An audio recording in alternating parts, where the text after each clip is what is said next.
thank you for the invitation to speak. It's a pleasure to kick off the final day of this wonderful workshop. Okay, so I'll be talking about work I've done with Zvi Byrne, Tristan Denon, Yutin Huang, Alexander Smirnov, and Vladimir Smirnov. And the title is Enhanced Cancellations and Ultraviolet Finiteness in Supergravity. So I'll be showing some supergravity amplitudes that most people expected to be ultraviolet divergent, but when we actually calculated them, they turned out to be ultraviolet finite. And they display this phenomenon that we're calling enhanced cancellations. So when I say cancellation, I'm referring to cancellations that render your supergravity amplitude finite. So you might calculate your amplitude in whatever way you like, perhaps with Feynman diagrams or some other method. And each piece or diagram is ultraviolet divergent. If when you add it all up, it comes out to be finite, then you've witnessed a cancellation. An enhanced cancellation is one that is difficult to explain based on standard symmetry arguments using supersymmetry and duality symmetry. But I'll make the definition more concrete than that, and also show why it makes them so difficult to explain. Okay, so first some motivation. Why do we care about gravity in the ultraviolet? Well, gravity is a non-renormalizable theory, as we know, so ultraviolet divergences block the path toward building a consistent quantum field theory description of the theory.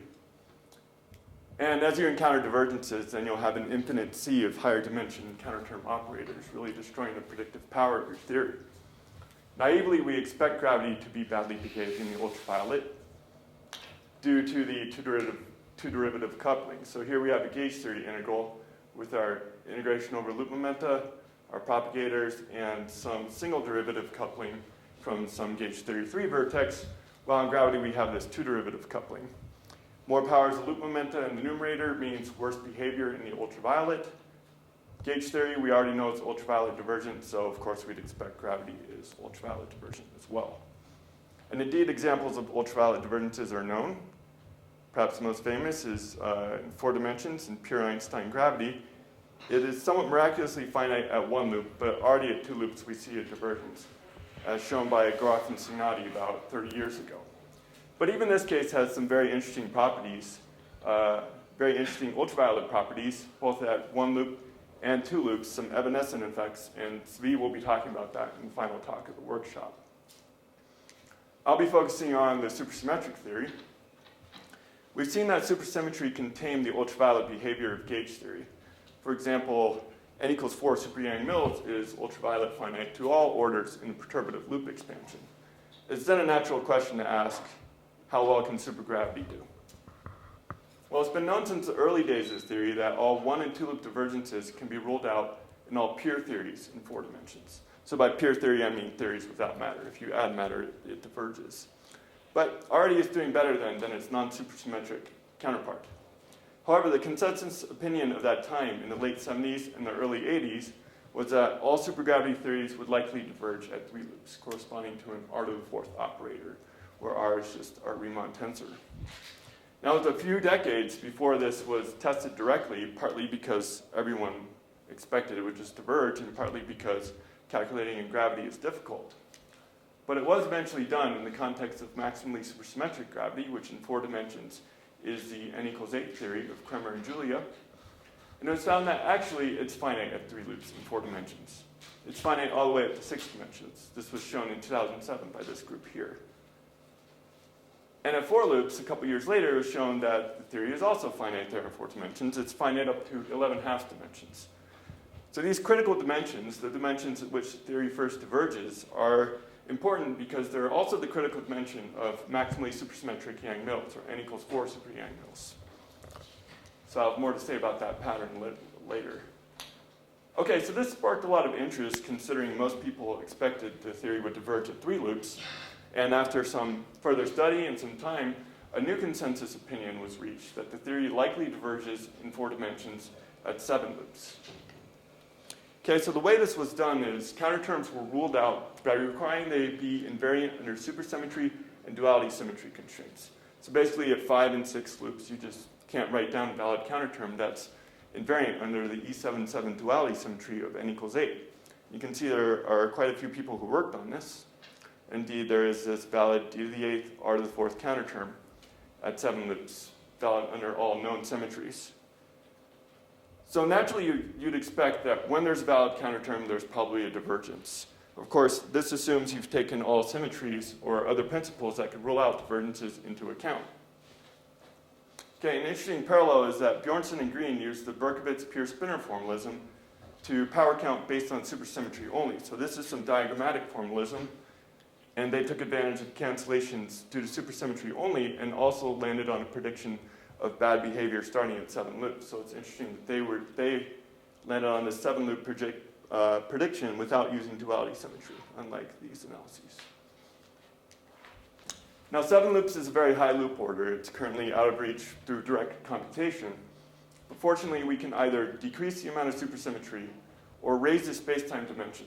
And this lowers the loop order at which a valid counterterm exists under the analyses from the previous slide.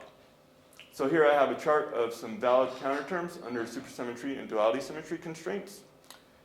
The first entry is our n equals 8 at 7 loops in 4 dimensions. So here Q is the number of supercharges. It's a maximal theory. 32 is the maximum number of supercharges you can have in the supergravity theory. And then I have some other entries and references to those who first pointed out that they are valid counterterms. Okay, give myself a little more room. As I said, 7 loops is currently out of reach. But if we raise the space-time dimension from 4 to 24/5 in the maximal theory, then there's a valid counterterm at 5 loops. And this is a calculation that is currently underway. For the other counterterms in my chart, the results are known. So we have an n equals 5 counterterm, n equals 4, and also a half maximal one in 5 dimensions at 2 loops.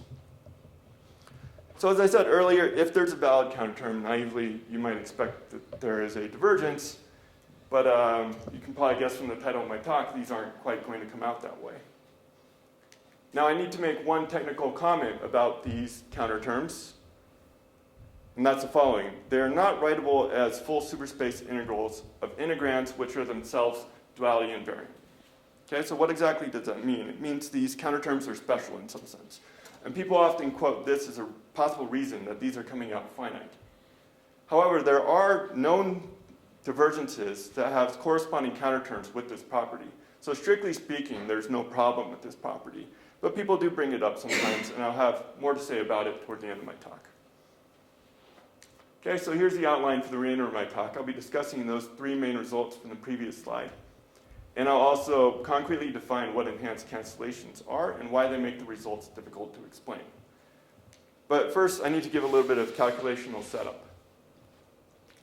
So by now, everyone in this audience is an expert on ColorKinetic Duality.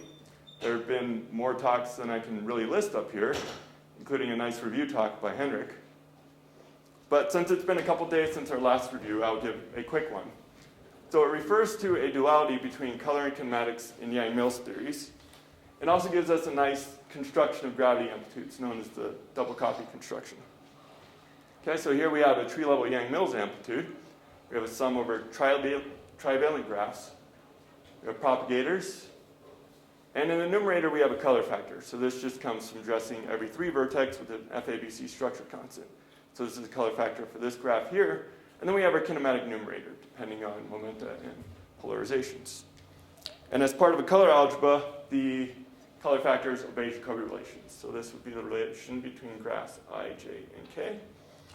Here's just a 4-point Jacobi relation, 5 points, goes up to n points, and can be embedded in loops as well. Okay, and what the duality conjecture states is there exists a representation where the kinematic numerators obey the same relations as the color factors, the same Jacobi relations. So color factor Jacobi relation between graphs I, J, and K, and then there's a corresponding relation between the kinematic numerators. Okay? I thought you can't push the ansatz to such a high order. So how order of loops? Well, right now I'm talking about tree level only, so I was going to say that it can be done is proven at tree level through explicit computation, but you're correct that it can be done at loop level has not been proven, and only when we have an explicit construction, well, then we know it works for that case, at least, yeah. Okay, so this is also known as BCJ duality after Byrne, Carrasco, and Johansson. Yes, as I said, it is a conjecture at loop level. But there are many non-trivial examples of it working all the way up to 4 loops, at least in the maximally supersymmetric theory. Okay, so here is a loop-level Yang-Mills amplitude. Then we have an integration over loop momenta. Our propagators, of course, will depend on loop momenta. And now our kinematic numerators may depend on loop momenta as well. Okay, so once we have a BCJ representation for Yang-Mills, we can obtain gravity quite simply. So here we have our kinematic numerators obeying the same Jacobi relations. And we can construct gravity or supergravity amplitude simply by replacing the color factor in our Yang-Mills amplitude with another copy of a kinematic numerator. Okay, so here's a double copy form of gravity with also a trivial change of the coupling. In order for this to work, only one of the copies needs to satisfy the duality relation. The other copy can be in any representation we like, and in fact, we're going to take advantage of that fact. That this construction works has been proven at tree level. It's a conjecture at loop level. Well, really, it inherits it in the unitarity cuts, so it's well understood from that perspective. But here's then a gravity integral with our kinematic numerators, and again, importantly, these can now both depend on loop momenta. Now you notice I have a twiddle over one of the ends. Part of that is because they can come from different representations, but they can also come from different Yang-Mills theories, as Henrik discussed. So we'll build different supergravity theories as tensor products of different Yang-Mills theories. N equals 8 supergravity, for example, comes as a tensor product of N equals 4 super Yang-Mills with N equals 4 super Yang-Mills. I'll be discussing a lot in the context of N equals 4 supergravity, which comes from N equals 4 super Yang-Mills, and pure non-supersymmetric Yang-Mills. So our supergravity amplitude then would be built with these two Yang-Mills theories as the component numerators. And again, I'll say only one copy needs to satisfy the duality relation. In all examples I'll be discussing today, one of the copies is going to be N equals 4 super Yang-Mills, or maximally supersymmetric Yang-Mills. And there are many BCJ representations known for that theory, so I'll always be using a BCJ representation on that side of the double copy. Then on the other side of the double copy, we can use any representation we like. We'll just use whatever's most convenient for our purposes.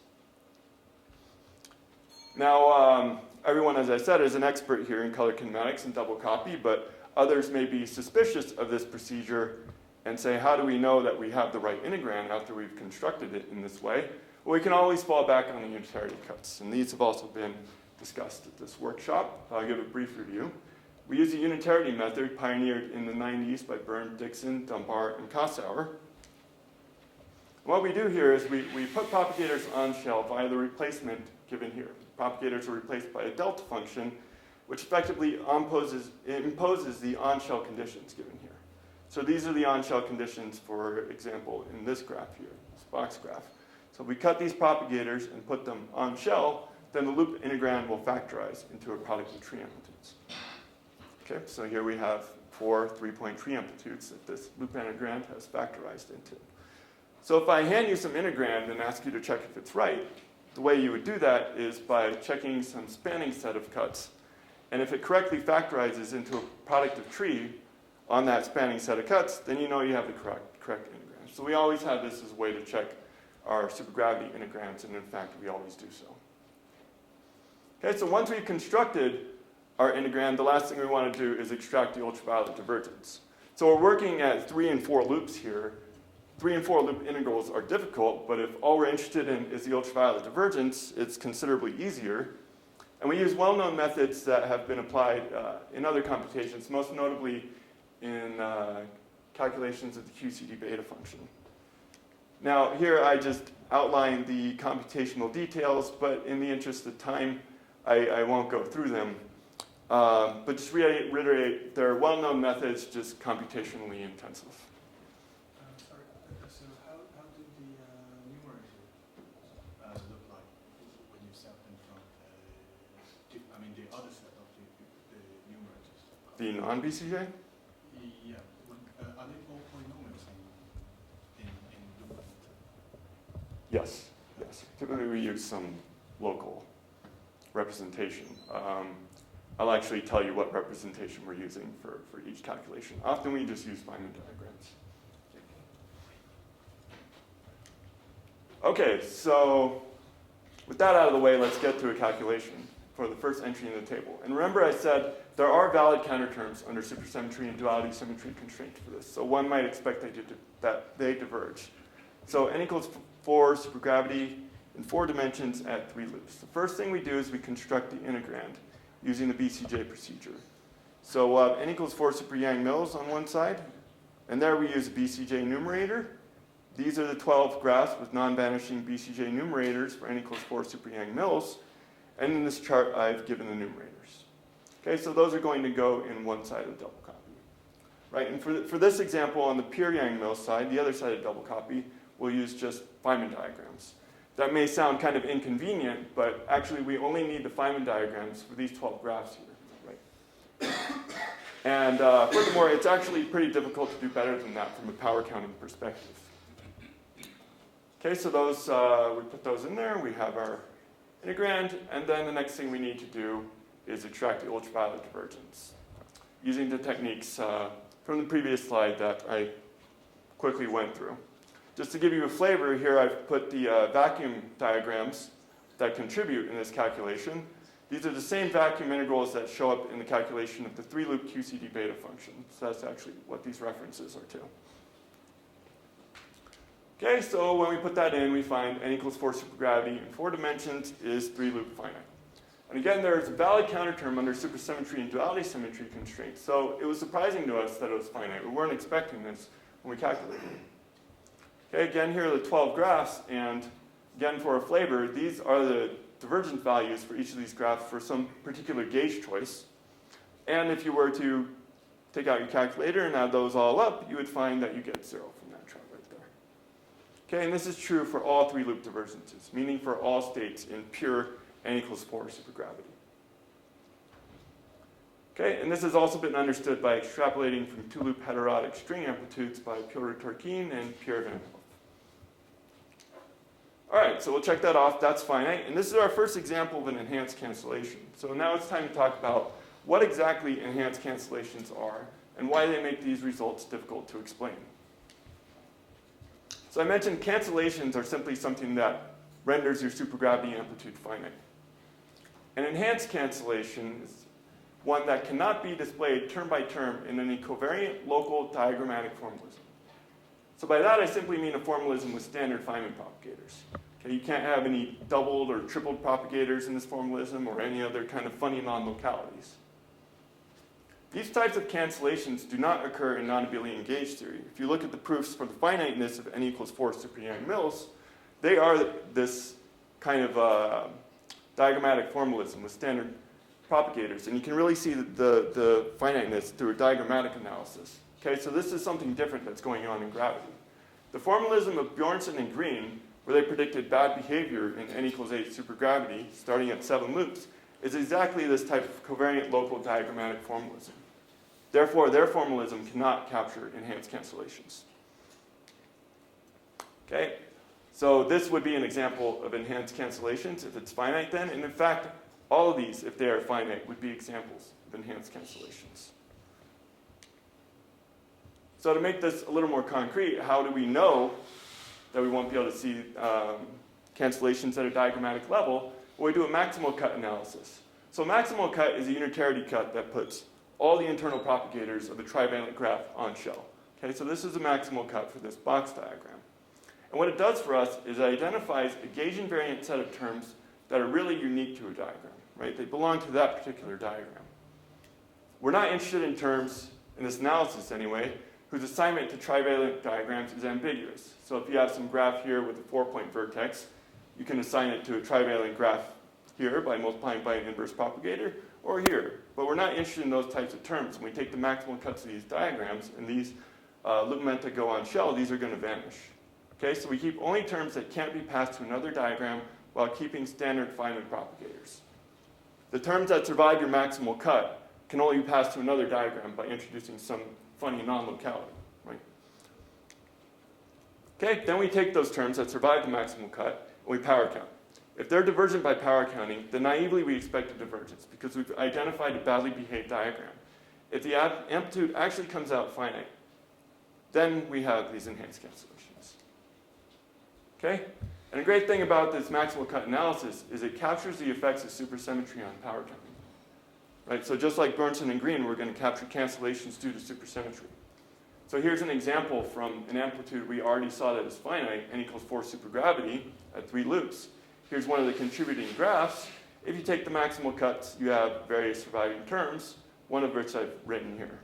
Okay, so we have our n equals 4 super Yang-Mills tree in front, and these are Yang-Mills polarization vectors corresponding to the pure Yang-Mills side. And we promote those back to a numerator and power count.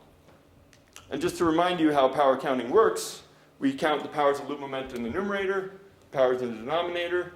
If the powers in the numerator are greater than or equal to the powers in the number of powers, if it's greater than or equal to the number of powers in the denominator, then we have a badly behaved integral in the ultraviolet. Okay, so we do that. We have a 3-loop integral. To d-dimensional integral, we pick up 3d from our measure. Count this. There are 8 powers of loop momentum in there. This term is squared over here. And we have 10 propagators. So we subtract off 2 times 10. And this is solved by d is greater than or equal to 4. So this graph is badly behaved in 4 dimensions. And in fact, when we calculate it, the graph itself is ultraviolet divergent. It's only the overall amplitude that is finite. So this is an enhanced cancellation.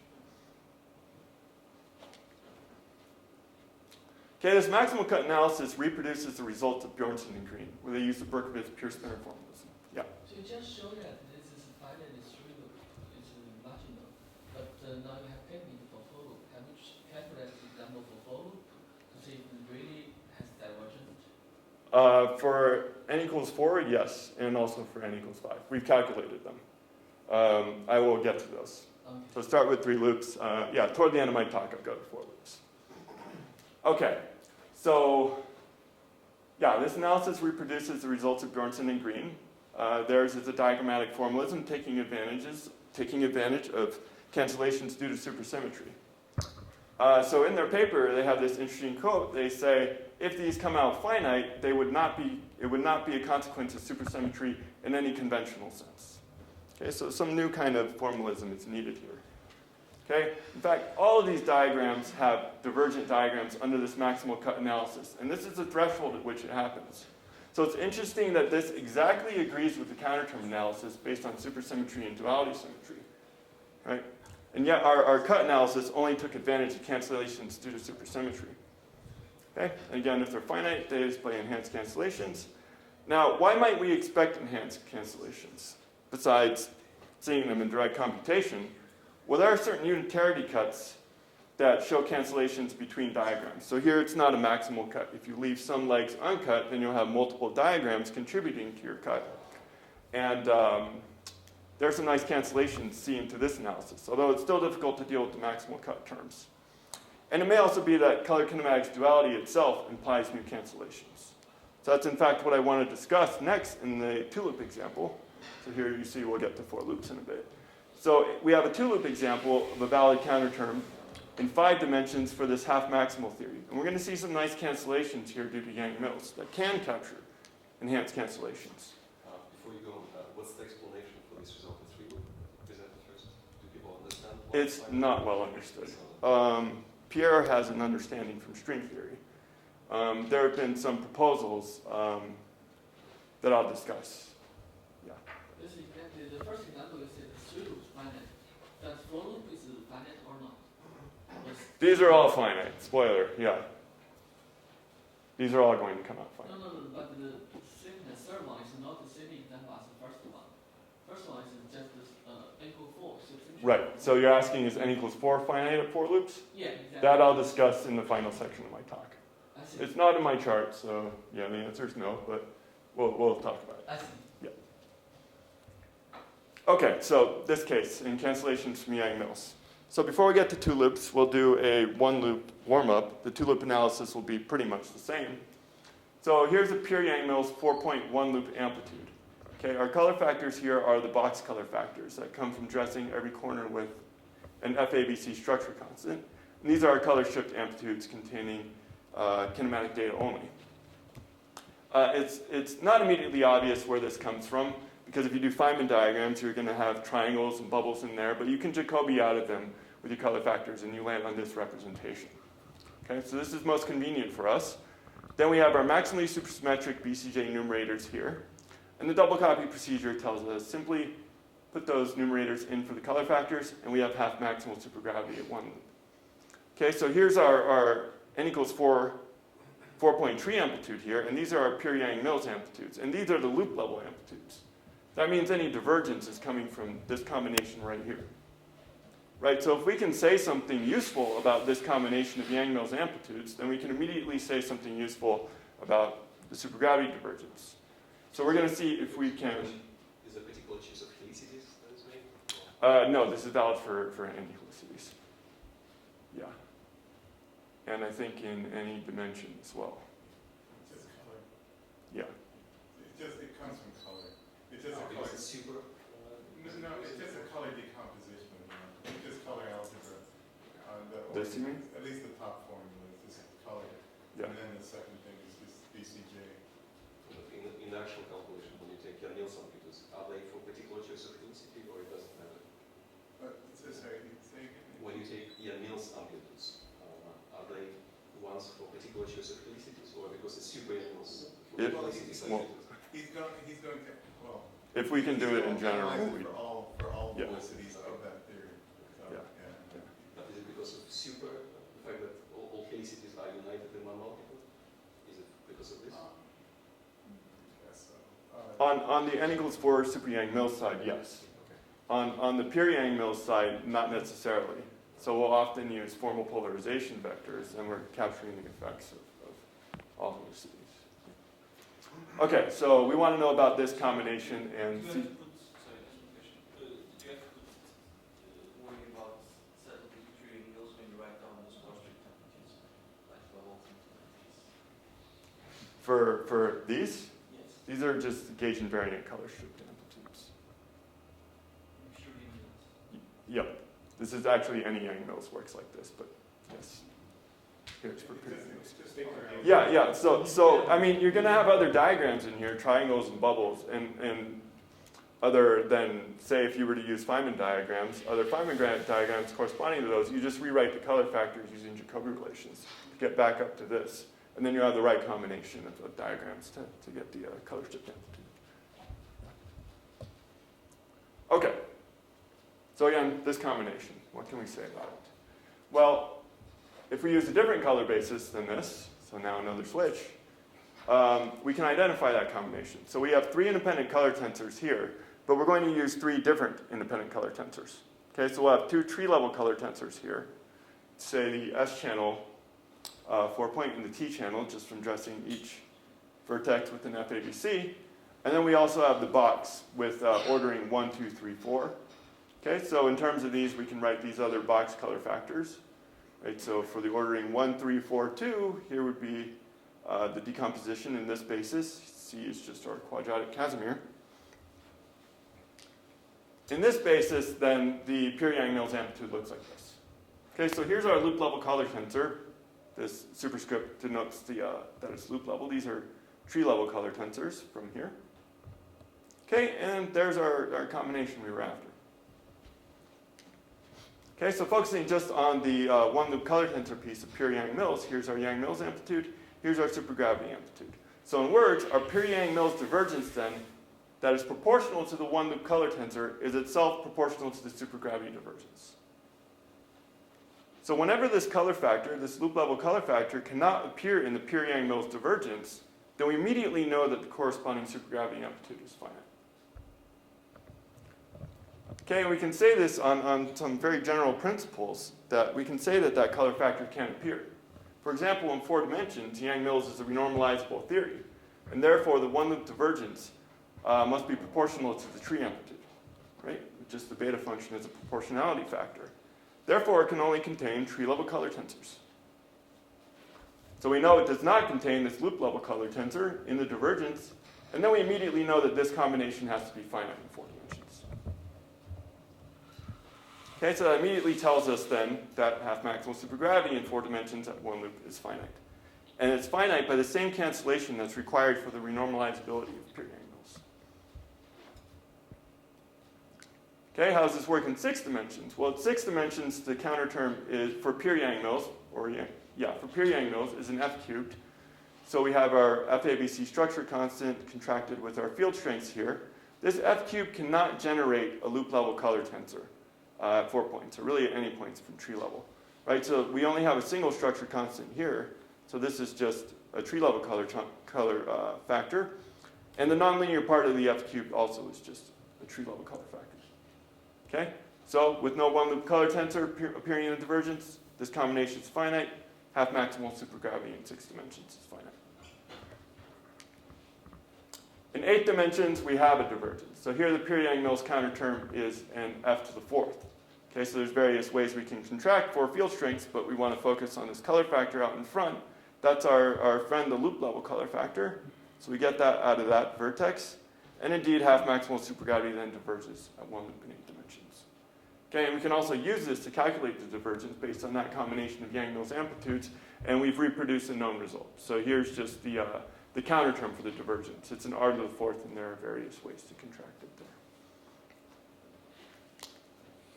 Okay, so lots of different color bases here. Probably the one that's most familiar to everyone is the trace basis. So we could also reformulate this in a trace basis. So at one loop, we have our single trace piece here. It includes NC, where NC is the number of colors. And then we have our subleading double trace piece here. And there's that same combination of amplitudes. Okay, so we could have made the argument that the absence of a double trace term in the divergence implies finiteness in supergravity. Okay, so since this may be more familiar to people, we'll stick to the trace basis for 2 loops.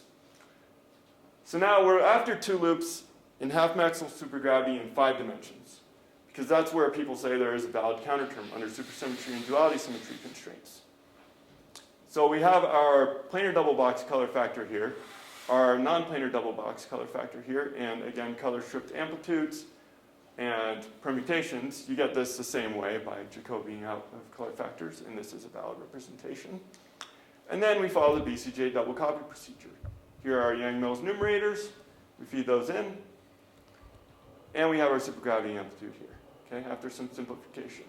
I'm using a notation here where the superscript 2, 2 refers to this sum over color stripped amplitude. So notice there's a sum over planar and non-planar diagrams here. Okay?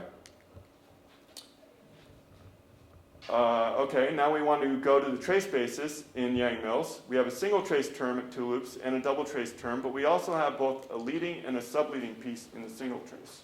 Okay, 1 over NC squared suppressed subleading piece here is this combination, which, lo and behold, is the same combination we saw in supergravity.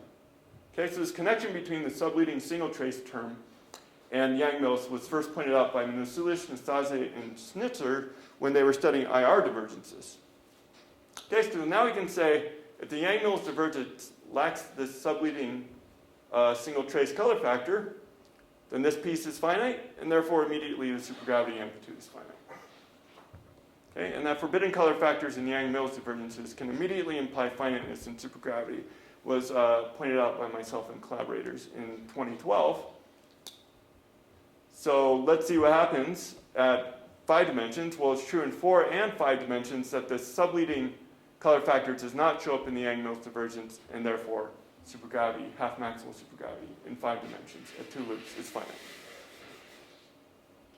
Okay, and again, this is an example of an enhanced cancellation. It cannot be understood from standard symmetry argument in any covariant local diagrammatic formalism, such as that of Bjornson and Green.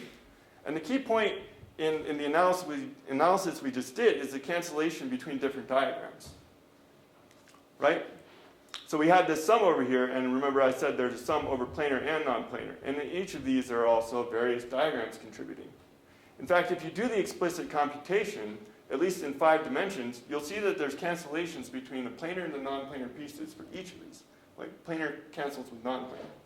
So some formalism that would explain finiteness for this example would need to be able to, or other examples as well, would probably need to be able to capture cancellations between the planar and the non-planar sectors.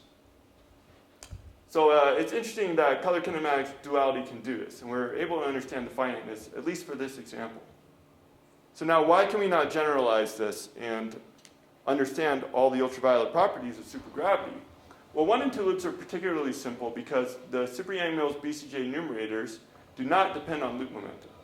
Right? I had written them earlier. Therefore, we can immediately pull them out in front of the integral.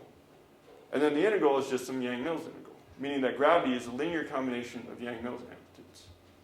At 3 loops, this no longer occurs because the numerators depend on loop momenta. So we have loop momenta entering both of these numerators, and we in fact have different integrands than we have in Yang-Mills. Okay, so the integrands themselves in gravity are different than the Yang-Mills ones. So it's a question, is this nice relationship between gravity and the subleading color Yang-Mills terms special to 1 and 2 loops? Well, certainly we can't make it concrete at an integrand level, but to see if there's some pattern, we look at data. And the most data that's available is for n equals 4 super Yang-Mills and n equals 8 supergravity. Okay, at 2 loops, both theories diverge in 7 dimensions. Here it should be no surprise that there's a link between the subleading and trace term in Yang-Mills and the gravity divergence. So this is our Yang-Mills divergence. We have some vacuum integrals here. The values are down here. We have our single trace subleading term. Okay, that's that there, and a double trace term. And sure enough, the same vacuum graphs, planar and non-planar one, that show up in the Yang-Mills subleading single trace term show up in gravity. And again, that shouldn't be a surprise because we made this link direct at the integrand level at 2 loops. Okay, so let's see what happens at 3 loops. Here, both theories diverge first in 6 dimensions. Here's a form for Yang-Mills, super Yang-Mills. Here's a form for n equals 8 supergravity. And that's our subleading single trace term right there, suppressed by 1 over mc squared. Okay, and this is our supergravity divergence. And you see the combination of vacuum diagrams there is the same. And you have the analytic forms down here, which are different. Okay, so this pattern appears to continue, even though the BCJ numerators are dependent on the loop momenta. Okay, and it's only after integration and in the ultraviolet divergence that we're seeing this pattern. And finally, at 4 loops, as you guessed, it continues. So here they diverge in 11½ dimensions. Here we have a subleading single trace term in gravity and the vacuum integrals that are contributing. You also talked about double trace. Are they important in these calculations? They're not Not in these calculations. The double trace terms, at 2 loops, they have the same critical dimension, 7 dimensions. But at 3 and 4 loops, and higher loops, I believe the critical dimension for the double trace is actually higher. So these are more important. They diverge sooner, right? Yeah, the single trace, yes, diverges sooner for n equals 4 super Yang-Mills. Okay, so this is an important point because, as I said earlier, n equals 4 super Yang-Mills is ultraviolet finite to all loop orders in 4 dimensions.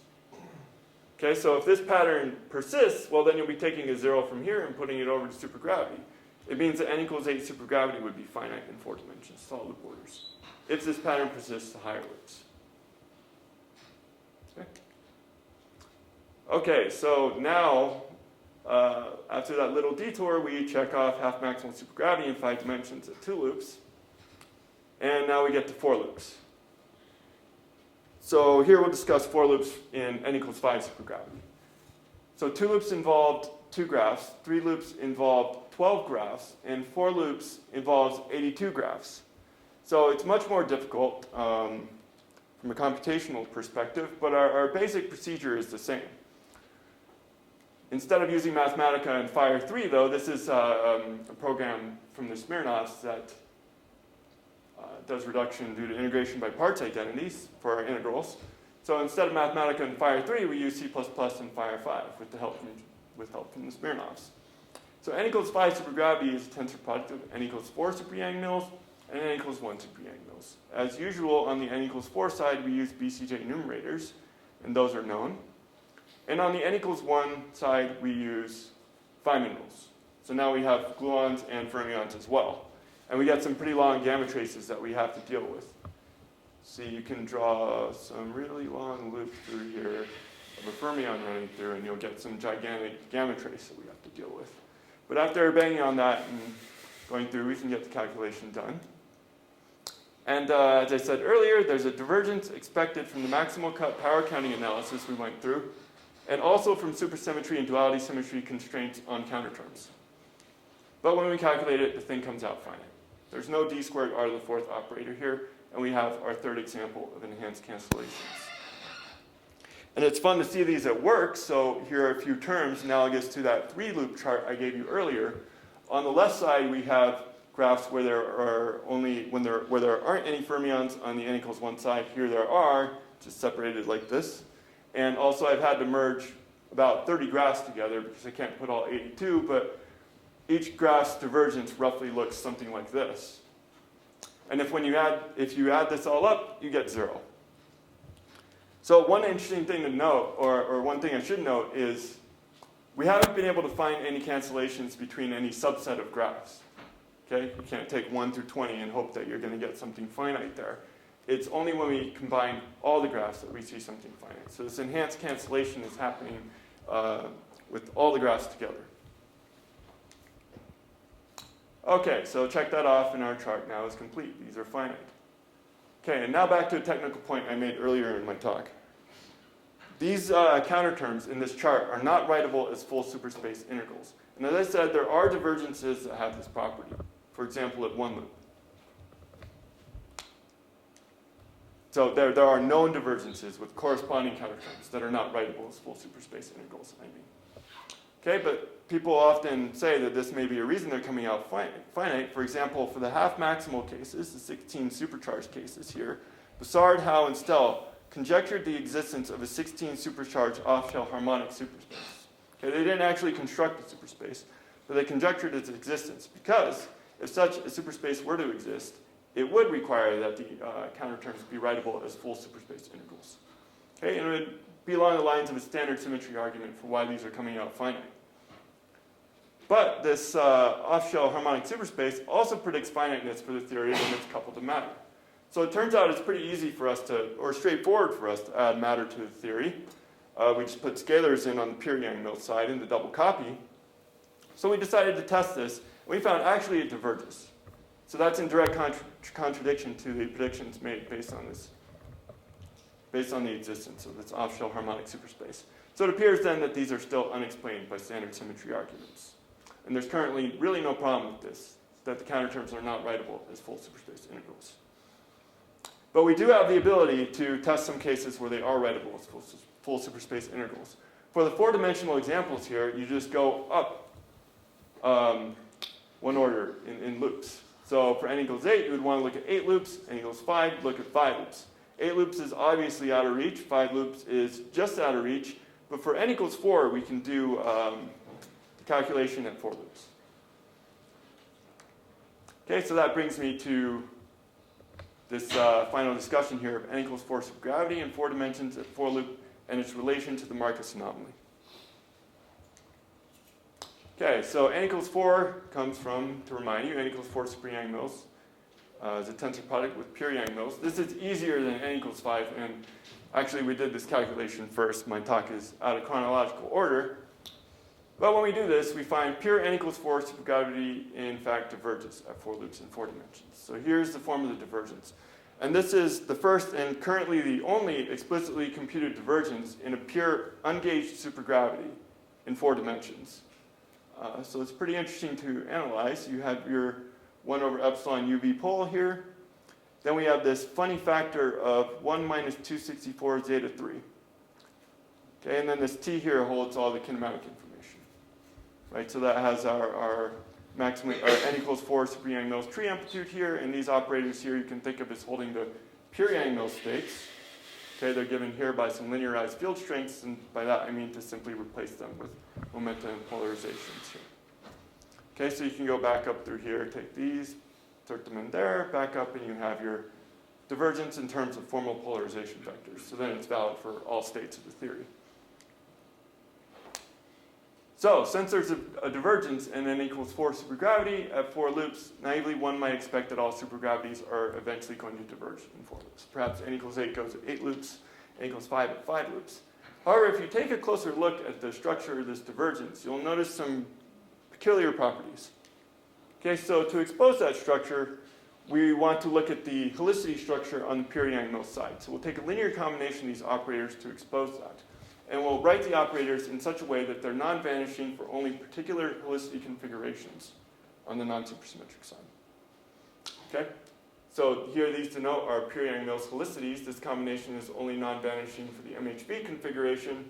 It's only non-vanishing for single minus and for all plus. And also for permutations in the conjugate. Okay? And here are the forms in spinor helicity that probably look pretty familiar if you've calculated one-loop rational amplitudes. And now our kinematic piece can be written in this form in terms of these operators. Okay? So what's puzzling, well, first of all, it's puzzling that all three of these helicity sectors show up in the divergence. And it's also strange that they show up with similar coefficients. They only differ by integers, and they all come with this funny 1 minus 264 zeta 3. The reason that's funny is because these independent helicity configurations are not related by any supersymmetry ward identities, right? Because they're coming from the Pierre-Yang-Mills side. So what's going on here? Well, the fact that the single minus and the all plus can be present at all is due to a U1 symmetry anomaly, also known as the Marcus anomaly. So here are some facts that are true about all plus and single minus, but not MHV. Okay? And again, this is on the Pierre-Yang-Mills side. Well, these sectors vanish at tree level, as implied by me calling them an anomaly. At one loop in Pierre-Yang-Mills, these are just rational functions of the momenta, while the MHV piece in Pierre-Yang-Mills, for example, will have an ultraviolet pole, and in the finite parts, it's going to have some logs. So the analytic structure is very different. Okay? So that's why it's kind of funny that they're showing up similarly here. Furthermore, these sectors vanish under four-dimensional generalized cuts. And this is true at any loop order, while the MHV does not. Okay? And that also suggests they should have different forms. So why then are the different sectors showing up so similarly? Well, it appears that lower loop anomalies are feeding into bad ultraviolet behavior. Okay, so these are anomalous amplitudes under the Marcus anomaly. So the fact that this can happen was first pointed out by Carrasco, Kalos, Setlin, and Royban in a paper that was conveniently timed with our calculation. And they pointed out that these lower loop anomalous amplitudes can feed into bad ultraviolet divergence starting at 3 loops. Oh, there it appears not to happen. So here's a diagram I stole from their paper that shows how this can happen at 4 loops. Okay, so this is a 4-loop diagram here. These loops here are our 1-loop anomalous amplitudes. So those are just some finite rational amplitudes.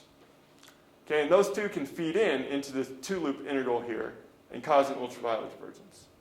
Okay, so this is what I mean by them feeding in and causing a divergence.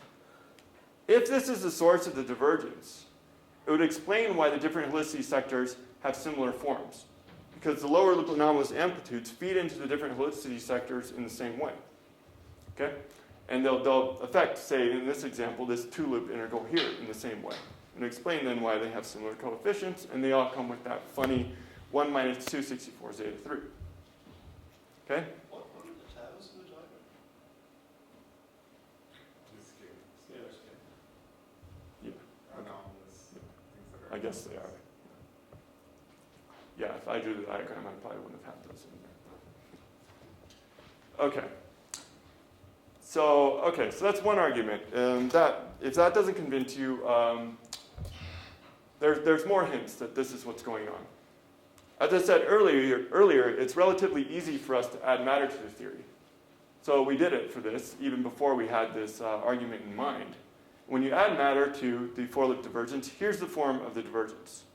Okay, so we have a 1 over epsilon squared now because there are true subdivergences due to the matter. And out front, you have this funny NV plus 2, where NV is a number of matter vector multiplets. Now, if you add matter to the 1-loop anomalous amplitudes running through the loop, those are also proportional to NV plus 2. Okay, so this appears to be a remnant of that and really be evidence that this is feeding up the bad ultraviolet behavior.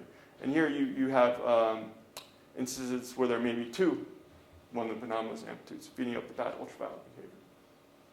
Okay, now the reason this is important is because a similar anomaly is not present in n equals 5 supergravity, or n equals 6, or n equals 8. Right? There you're taking, so here these anomalous amplitudes are coming from the single minus and the all plus helicity sector on the Pierre-Yang-Mills side. Right? For n equals 5, you would construct that as a tensor product of 2 supersymmetric Yang-Mills theories. So you're not going to have any all plus or single minus on either side of the double copy. So this type of anomaly is not there. And it suggests then that this type of divergence will not be present in those theories. Okay? So despite the fact that we found a divergence, I think the argument is that we need to continue to calculate at higher loops. with higher degrees of supersymmetry to really understand what's going on. Okay? All right, so that brings me to my conclusion. Here again is that chart that has valid counterterms under supersymmetry and duality symmetry constraints. Yet we see that the three that have been explicitly computed are actually finite. They all contain divergent diagrams under that maximal cut analysis, which exactly agrees with bad behavior based on this analysis. And therefore, these finite results display what we call enhanced cancellations. So it's an important problem to explain enhanced cancellations. These results are not well understood from any kind of symmetry argument. We hope that will change in the future. Is there some kind of standard symmetry argument, or maybe a unitarity cut analysis will work? I said a little bit about this. If you can do cuts that have multiple diagrams contributing, you may be able to see some surprising cancellations. Perhaps there's an explanation based on ColorKinetic Duality, so that I made concrete at 1 and 2 loops and also showed hints of it occurring at higher loops. Okay, there's also some work of people studying poles at infinity from the integrand, which are related to the ultraviolet divergence.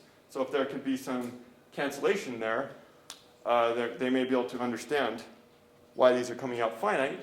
And also, Arthur pointed out something very nice in a form for n equals 8 supergravity he had yesterday, do the ambitwistor string. And this is exactly the type of formalism that has a chance of working because it captures multiple diagrams contributing into one expression. And right, I've shown this maximal cut analysis shows that you can't really see this at a single diagram level. So really, any type of diagrammatic formalism or any formalism in general that's going to work needs to capture effects of multiple diagrams canceling between each other, as happened with the ColorKinetic Duality analysis, for example. So we're hoping, again, that there'll be some kind of explanation for these enhanced cancellations, because some slick explanation can obviously take us much farther than explicit computation and help us really understand the ultraviolet properties. So, thanks. So,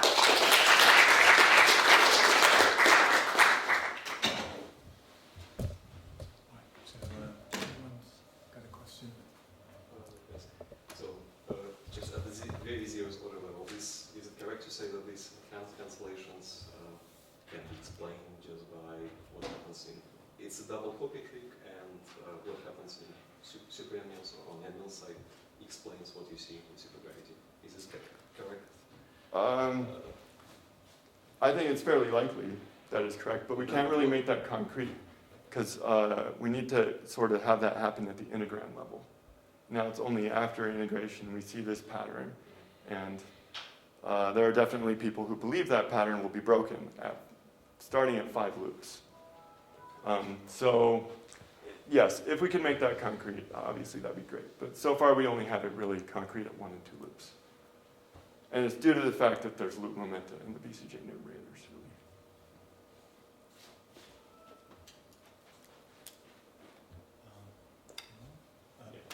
Is the for loop counter known for the divergence? I mean, is it explicitly written down for gravity? Yes. So it's a d squared r to the 4th, and it's in our paper. Oh, but all the terms are going all limits and fractions and so on. Yes. Okay. Yep. I think there are only 2 independent operators in 4 dimensions. And then maybe let me ask another question. So what is next in the story? Maybe it's a question to see. What's the most important next calculation? Well, it's 5 loop position. So one of the things that Scott didn't hide it so much, but because n equals 4 supergravity is based on Yang-Mills, it explodes. I mean, like really explodes. Like there's a reason why C++ is needed, and that makes it very hard to understand what's going on. The rough game always is you have to be able to find an example that fits in your brain. And n equals 4 supergravity is not in that category.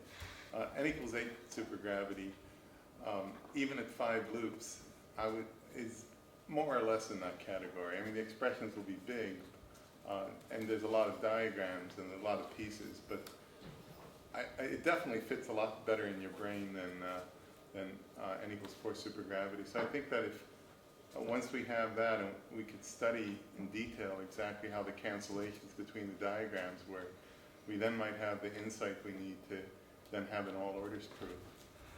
But I think everything, at least right now, hinges on that.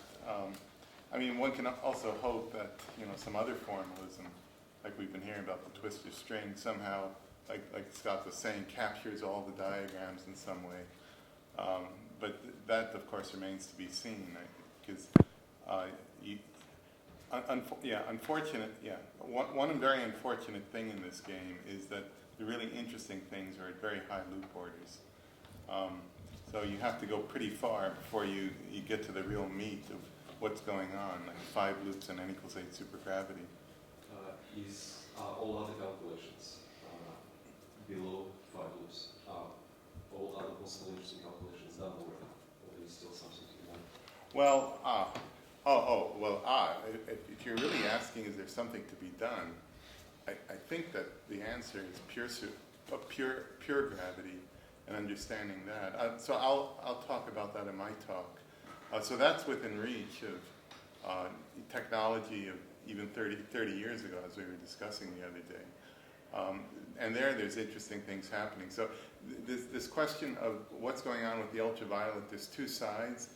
That appeared in Scott's talk. One side is where you see the cancellations, these enhanced cancellations, you're trying to understand it. And then there's the other side where you have the ultraviolet divergences that you can actually study and try to understand their structure. And that end, at least for non-supersymmetric theory, is within it's within the capabilities of more, you could say, ordinary technology. That's within our grasp. Those types of calculations. So certainly if you're looking for a calculation, then it's going to be along those lines. And that I'll say more about. Of course, I suppose the real thing you're looking for is not calculation, but some insight that But usually, unfortunately, that kind of insight only flows from calculation. Or some kind of a formalism, some kind of new formalism, or some calculation.